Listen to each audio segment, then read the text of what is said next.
దేవునికి స్తోత్రం. ప్రియమైన సహోదర సహోదరులకు శుభాభివందనములు. ఈరోజు దేని వాగ్దానము ఎఫెసీయులకు రాసిన పత్రిక 6:7. మనుషులకు చేసినట్టు కాక ప్రభువునికి చేసినట్టు ఇష్టపూర్వకముగా సేవ చేయడి. చూడండి, పరిశుద్ధుడైనటువంటి ప్రభు యొక్క దేవుని పరిచర్యలో ఎవరికి దేవుడు ఏ పని అప్పగించారో ఆ పనిని క్రమముగా, మర్యాదగా, ఇష్టపూర్వకముగా చేసేవారుగా ఉండాలి. అయితే కొందరు సేవకులు ఎదుట, సంఘ సభ్యులు ఎదుట ఎంతో హడావిడిగా పనులు చక్కబెడుతూ ఉంటారు. తర్వాత వెనకాల ఎంతో సనుగుతూ ఉంటారు. అయితే దేవుడు తన పరిశుద్ధ లేఖనాల ద్వారా ఎంతో స్పష్టంగా మాట్లాడుతూ ఉన్నారు. మీకు అప్పగించబడినటువంటి పని ఏదైతే ఉందో ఆ పనిని మనుషులకు చేసినట్టు కాదు, దేవునికి చేసినట్టుగా ఇష్టపూర్వకంగా ఆ పని చేయండి అని దేవుడు తెలియచేస్తూ ఉన్నారు.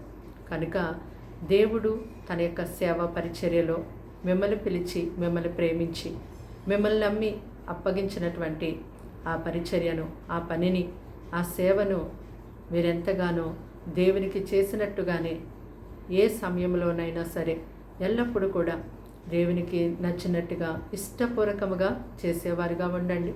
దాన్ని బట్టి మీకు, మీ కుటుంబానికి ఎంతో దీవెన కలుగుతుంది. దేవుని యొక్క మహాకృప మీకు తోడయ్యుండి దేవుని యొక్క ఆశీర్వాదముతో మీరు, మీ కుటుంబములు ఎంతో గొప్పగా నింపబడతారు.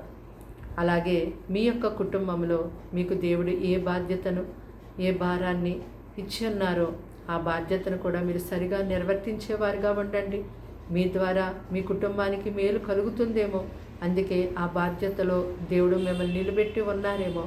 మీరు విసుగక, సనగక, నాకే ఎందుకు ఈ భారమని మీరు విసిగి వేసారిపోకుండా దేవుడిచ్చినటువంటి ఆ బాధ్యతను దేవుడి మీద భారం వేసి ఆయన వైపు చూస్తూ మీరు ఆ యొక్క భారాన్ని మోస్తూ దేవునిచ్చినటువంటి ఆ బాధ్యతను నెరవేర్చేవారుగా ఉన్నట్టయితే మిమ్మల్ని బట్టి మీ ఇంటి వారికి మేలు కలుగుతుంది. మీ ద్వారా దేవుడు ఎంతగానో మహిమపరచబడతారు. అలాగే మీకు ఇచ్చినటువంటి పనిని బట్టి దేవుడు మిమ్మల్ని దీవిస్తారు. ప్రార్థన. దేవానికి వందనములు, స్తోత్రాలు, స్తుతులు చెల్లిస్తాం తండ్రి. ఈ మాటలు వింటున్న నీ బిడ్డలు మీ రక్తంతో కడిగి ముట్టి స్వస్థపరచండి, బలపరచండి. వారికి, వారింటి వారికి రక్షణ ఇవ్వండి. వారిని, వారి పిల్లల్ని పోషించండి. వారి కుటుంబాల్లో ఉన్న ప్రతి విధమైన దురాత్మల పోరాటములను యేసు నామములో దూరపరుస్తున్నాం తండ్రి. వారికి నెమ్మది కావాలి, దయచేయండి. ఆరోగ్యం కావాలి, దయచేయండి. సమాధానం కావాలి, దయచేయండి.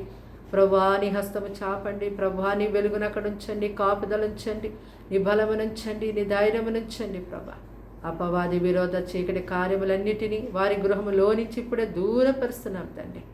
అయ్యా, ఈ దినమంతా ప్రత్యేకమైనటువంటి నీ సన్నిధి వారికి, వారి కుటుంబానికి తోడుగా ఉంచి నడిపించమని యేసు నామమున వేడుకుంటున్నాం తండ్రి.